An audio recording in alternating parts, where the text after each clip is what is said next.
ದೇಶ ಇಷ್ಟೇ.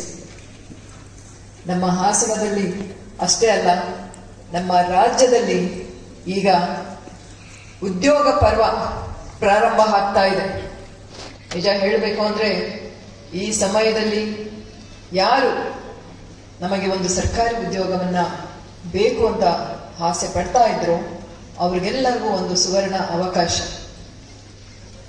ಯಾಕಂದ್ರೆ ನಮ್ಮ ದೂತ್ಪೀರ್ ಅವರು ಹೇಳಿದ ಹಾಗೆ ಈಗ ಆಲ್ರೆಡಿ ಸುಮಾರು 25,000ಕ್ಕಿಂತ ಹೆಚ್ಚಿನ ಹುದ್ದೆಗಳಿಗೆ ಅಧಿಸೂಚನೆ ಹೊರಡಿಸಲಾಗಿದೆ.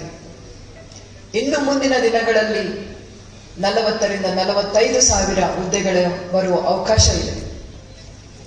ಹಾಗಾಗಿ ನೀವೆಲ್ಲ ಇದಕ್ಕೆ ತಯಾರಾಗಬೇಕು. ಯಾರು ತಯಾರಾಗಿರ್ತಾರೋ ಅವರಿಗೆ ಮಾತ್ರ ಅವಕಾಶ. ಹಾಗಾಗಿ ಇದು ಒಂದು ಕಾರ್ಯಕ್ರಮ ನಾವು ಮುಂಚೆನೆ ಪ್ರಾರಂಭ ಮಾಡಿದ್ದೇವೆ. ಈ ಕಾರ್ಯಕ್ರಮಕ್ಕೆ ಮುಖ್ಯ ರೂವಾರಿಗಳು ಅಂದ್ರೆ ನಮ್ಮ ಸಮಾಜ ಕಲ್ಯಾಣ ಇಲಾಖೆ ವತಿಯಿಂದ, ಹಿಂದುಳಿದ ವರ್ಗಗಳ ಇಲಾಖೆ, ಅಲ್ಪಸಂಖ್ಯಾತರ ಇಲಾಖೆ, ಮೂವರು ಸೇರಿ ನಮ್ಮ ಮಕ್ಕಳಿಗೆ, ಅದರಲ್ಲೂ ಕಾಲೇಜ್ ವಿದ್ಯಾಭ್ಯಾಸ ಮಾಡ್ತಕ್ಕಂತಹ ಮಕ್ಕಳಿಗೆ ಹೆಚ್ಚಿನ ಒತ್ತನ್ನು ಕೊಟ್ಟು ಅವರು ಯಾಕೆ ಸರ್ಕಾರಿ ಉದ್ಯೋಗಗಳನ್ನು ಗಳಿಸಬಾರದು ಅನ್ನೋ ನಿಟ್ಟಿನಲ್ಲಿ ಈ ಕಾರ್ಯಕ್ರಮವನ್ನು ಏರ್ಪಡಿಸಿದೆ. ಅದಕ್ಕೆ ಕೈ ಜೋಡಿಸ್ತಾ ನಮ್ಮ ಜೊತೆಯಲ್ಲಿ ಭಾರತೀಯ ವಿದ್ಯಾರ್ಥಿ ಸಂಘ ಮತ್ತು ಅನೇಕ ಖಾಸಗಿ ಸಂಸ್ಥೆಯವರು ಸಹ ನಮ್ಮ ಜೊತೆಯಲ್ಲಿ ಕೈ ಜೋಡಿಸಿದರು. ಹಾಗಾಗಿ ನಮ್ಮ ಜೊತೆ ಇವತ್ತು UPSC, KPSC, KEA ಪರೀಕ್ಷೆಗಳಿಗೆ ಸಿದ್ಧತೆಯನ್ನ ಹೇಗೆ ಮಾಡ್ಕೊಳ್ಬೇಕು ಅಂತ ಹೇಳಲಿಕ್ಕೆ ಡಾಕ್ಟರ್ ಶಿವಕುಮಾರ್ ಅವರು ಇದ್ದಾರೆ, ಮುಖ್ಯಸ್ಥರು ಅಕ್ಕ IAS ಅಕಾಡೆಮಿ ಬೆಂಗಳೂರು. ಅವರು ನಿಮಗೋಸ್ಕರ ಬಂದಿದ್ದಾರೆ, ಇಲ್ಲಿ ನಿಮ್ಮನ್ನ ಉದ್ದೇಶಿಸಿ ಮಾತನಾಡಿ. ಜೊತೆಗೆ ನಮ್ಮ ಪ್ರೊಫೆಸರ್ ಮಹೇಶ್ ಅವರು ಹೇಳ್ತಾ ಇದ್ರು, ಅವರು ಸರ್ಕಾರಿ ಆರ್ಟ್ಸ್ ಕಾಲೇಜ್ ಪ್ರಾಂಶುಪಾಲರು. ಎಲೆಕ್ಷನ್ ಟ್ರೈನಿಂಗ್ ಹೇಳ್ತೀವಿ ಮೇಡಮ್, ನಮ್ಗೆ ಖುಷಿ ಆಯ್ತು. ಯಾಕಂದ್ರೆ ನಾವೆಷ್ಟೋ ಬಾರಿ ನಾವು ಯಾಕೆ ಆ ರೀತಿ ಹಾಕಬಾರ್ದು ಅಂತ ಪ್ರೇರಿತ ಆಗ್ತವೆ. ಸೊ ಅದಕ್ಕೊಂದು ಅವಕಾಶ. ನಾನು ನಮ್ಮ ನಂತರ ಹಾಗೆ ಅಂತ ಹೇಳ್ತಾ ಇಲ್ಲ, ನನಗಿನ್ನ ಒಳ್ಳೆ ವ್ಯಕ್ತಿತ್ವ ನಿಮ್ದು ಹಾಕಬೇಕು, ಒಳ್ಳೆ ಕರಿಯರ್ ನಿಮ್ದು ಹಾಕಬೇಕು. Okay, my only request is in between ಮಾತಾಡಬಾರ್ದು,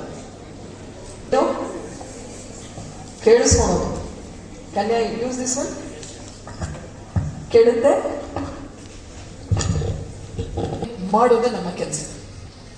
ಒಂದು ಕ್ಷಣ ಯೋಚನೆ ಮಾಡಿ, ನಮ್ಮ ದೇಶದಲ್ಲಿ ಒಂದು ವರ್ಷದಲ್ಲಿ ಎಷ್ಟು ಜನ ಪದವೀಧರರು ಹೊರಗಡೆ ಬರ್ತಾರೆ? ಗ್ರಾಜ್ಯುಯೇಟ್ಸ್ ಗೊತ್ತಿದೆನಾ? ಸುಮಾರು 80 ಮಿಲಿಯನ್, ಅಂದ್ರೆ 8 ಕೋಟಿ ಜನ ಒಂದಲ್ಲ ಒಂದು ಪದವಿ ತಗೊಂಡು ಹೊರಗಡೆ ಬರ್ತಾರೆ. ನೀವು ಅನ್ಕೊಂಡಿರ್ಬೋದು, ನಾನೊಬ್ಳೆ ಓದ್ತಾ ಇರೋದು, ನಾನೊಬ್ನೇ ಚೆನ್ನಾಗಿ ಓದ್ತಾ ಇದ್ದೇನೆ, PUC ಪಾಸ್ ಆಗಿ ಡಿಗ್ರಿಗೆ ಬಂದ್ಬಿಟ್ಟಿದ್ದೇನೆ. ಅಲ್ಲ, 8 ಕೋಟಿ ಜನ ಹೊರಗಡೆ ಬರ್ತಾರೆ. ಕೇವಲ 4 ವರ್ಷದ ಹಿಂದೆ ಬರೀ 40 ಕೋಟಿ ಬರುವರು, ಈಗ ಸ್ವಲ್ಪ ಜಾಸ್ತಿ ಆಗಿದೆ. May be many reasons. Research ಮಾಡಿ ಏನಕ್ಕೆ ಅಂತ ಹೇಳಿ, ನನಗೆ ಗೊತ್ತಿದೆ, ನಾ ಹೇಳಲ್ಲ, ನನ್ನವೇ ಕೆಲವು ಉದಾಹರಣೆಗಳಿದೆ. ಅಂದ್ರೆ ಒಂದು ವರ್ಷದಲ್ಲಿ 8 ಕೋಟಿ ಜನ ಹೊರಗಡೆ ಬರ್ತಾರೆ. ಅಂದ್ರೆ 15 ಲಕ್ಷ ಜನ ಸುಮಾರು ಇಂಜಿನಿಯರಿಂಗ್ ಗ್ರಾಜ್ಯುಯೇಟ್ಸ್. 15 ಲಕ್ಷ ಜನ ವರ್ಷದಲ್ಲಿ 15 ಲಕ್ಷ ಜನ ಇಂಜಿನಿಯರಿಂಗ್ ಗ್ರಾಜ್ಯುಯೇಟ್ಸ್ ಬರ್ತಾರೆ. Technical education